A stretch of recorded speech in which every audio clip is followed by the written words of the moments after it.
یہاں ایک بات بڑی چلتی ہے، پھیلائی جاتی ہے کہ یہ ملوکیت آ گئی، ملوکیت آ گئی۔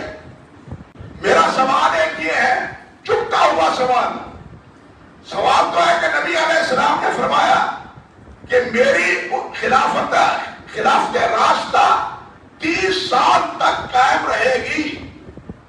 سنیے نا حدیث، 30 سال تک قائم رہے گی۔ اور یہ 30 سال کب تک پورے ہوتے ہیں؟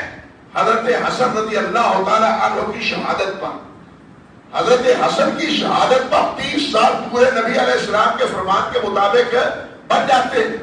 بعد میں کہا جاتا ہے کہ جناب بادشاہت آ گئی، آپ نے فرمایا ٹھیک ہے بادشاہت آ گئی، بادشاہت آ گئی۔ میرا سوال یہ ہے کہ اگر حضرت حسین بھی اس کے بعد خلیفہ یا امام بن جاتے تو وہ بادشاہ ہوتے، خلیفہ نہ ہوتے؟ بات سمجھی ہے جو نہیں سمجھے؟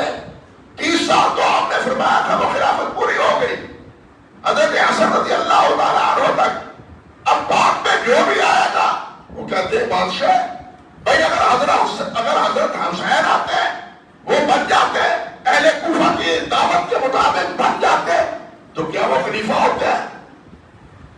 کیا ہوتے؟ وہ بھی بادشاہ ہوتے، خلیفہ وہ بھی نہ ہوتے۔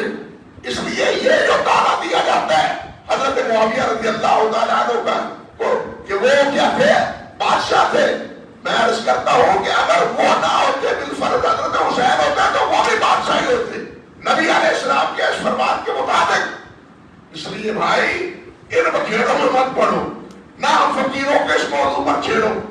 ہم صحیح بات ہے، وہ زبان نہیں بول سکتے جو ناستی بولتے، وہ اعتراضات نہیں کر سکتے جو ناستی کرتے۔ میں وہ اعتراضات جانتا ہوں، سمجھتا ہوں،